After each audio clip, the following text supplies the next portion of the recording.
శ్రీమన్నారాయణ. జయ శ్రీమన్నారాయణ. మీ పణిపంతులు.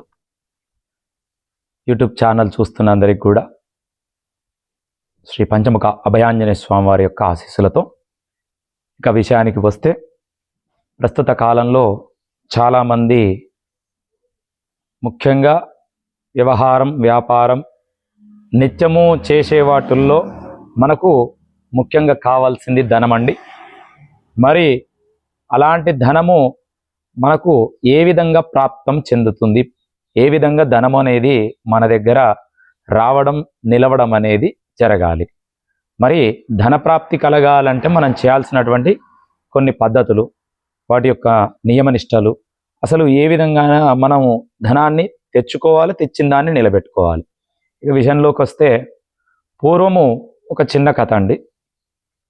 శ్రీ మహావిష్ణువుని భృగు మహర్షి ఒకనాడు ఎదురొమ్ముపై తన్నడం అనేది జరుగుతుంది ఒక విషయంకై. ఆ తర్వాత దాన్ని భరించలేక అమ్మవారు శ్రీ మహాలక్ష్మి అక్కడి నుంచి, వైకుంఠం నుంచి తాను భూలోకానికై విచ్చేయడం జరుగుతుంది. ఎప్పుడైతే ఆ విధంగా జరుగుతుందో వెంటనే ఆ యొక్క శ్రీ మహావిష్ణువు అప్పుల పాలైపోయి అప్పులు చేయడం జరుగుతుంది.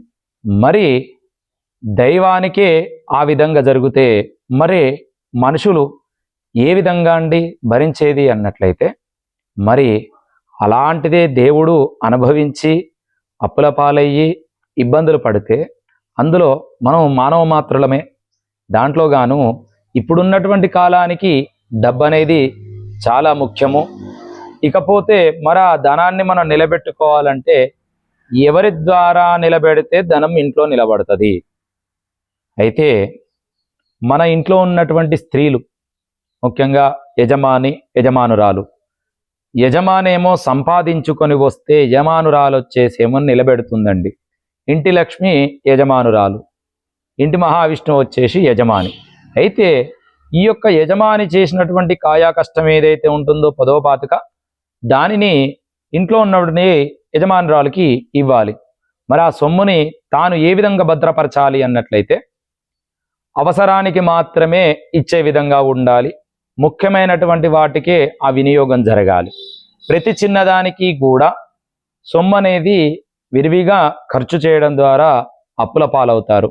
అంతేకాకుండా ధనము ఎక్కువగా ఎవరి దగ్గర నిలుచుంటుంది అన్నట్లయితే, నిత్యము కూడా ఇంట్లో ఎవరైతే భక్తి భావనతో ఇంట్లో నిత్యము పూజ చేస్తూ, అమ్మవారు మహాలక్ష్మి అమ్మవారిని శుక్రవారం రోజు పూజ చేస్తూ అమ్మవారిని కొలవడం, అదేవిధంగా పౌర్ణమి రోజు అమ్మవారి యొక్క పూజ చేయడం, అదేవిధంగా ఇంట్లో ఉన్నటువంటి పాత సామాగ్రి ఎక్కడ పడితే అక్కడ మూలల్లో కానీ, ఇంట్లో ఉన్నటువంటి పాచు బూజు, ఈ విధంగా ఇంట్లో ఎక్కడైతే ఉంటుందో అక్కడ ధనం అనేది నిలబడదు.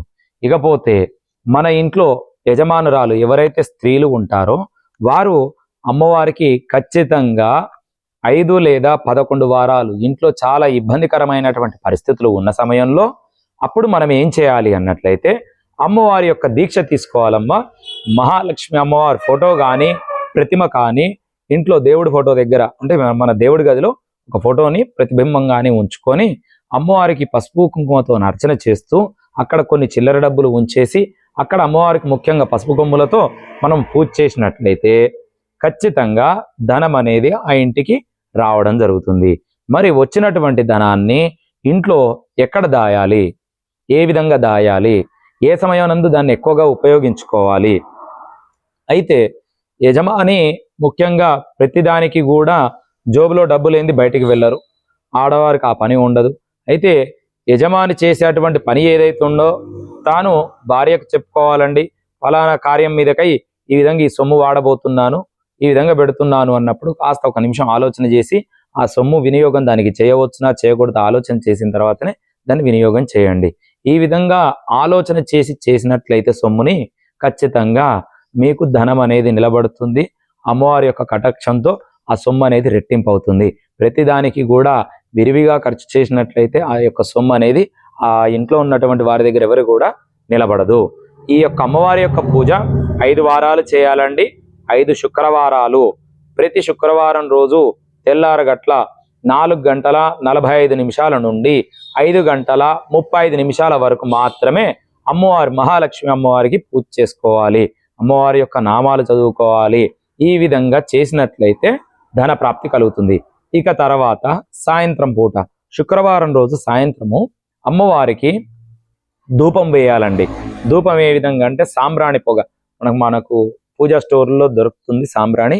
ఆ యొక్క సాంబ్రాణిని తీసుకొచ్చేసి నిప్పులపై వేసి ఇల్లు మొత్తం కూడా పొగ చూపించాలి. ఈ విధంగా ఉదయం సాయంత్రం అమ్మవారికి ధూపదీప నైవేద్యాలను అర్పణ చేసినట్లయితే ఖచ్చితంగా ఆ ఇంట ధనలక్ష్మి ప్రాప్తం జరుగుతుంది. ఈ విధంగా శుక్రవారం రోజు అమ్మవారికి ఈ విధంగా పూజ చేయండి. అన్ని విధాలుగా మీరు బాగుపడతారు, ఐశ్వర్యవంతులు అవుతారు. ఈ విధంగా ధనాన్ని మనం నిలబెట్టుకునే ఒక చిన్న ఉపాయం అండి, అంతే తప్ప ఇందులో వేరే ఏమీ లేదండి. లోకంలో ప్రస్తుతం జరుగుతున్నటువంటి కాలార్క్యం ఎవరికైతే ధనానికి చాలా ఇబ్బంది పడుతున్నారో వారు ఈ వీడియోను చూసినట్లయితే కొంతనన్నా వాళ్ళు ఫలితం దక్కించుకొని బాగుపడతారనే నా ఉద్దేశము. అందరూ కూడా ఈ యొక్క వీడియో చూస్తున్న వారు నా యొక్క ఛానల్ని సపోర్ట్ చేస్తూ మీ యొక్క స్నేహితులకు బంధువులకు నా వీడియోలని షేర్ చేయవలసిందిగా కోరుతున్నాను. అందరూ బాగుండాలి. ఆ యొక్క స్వామివారి యొక్క అనుగ్రహం వారిపై ఉండాలి. జై శ్రీరామ్, జై శ్రీమన్నారాయణ.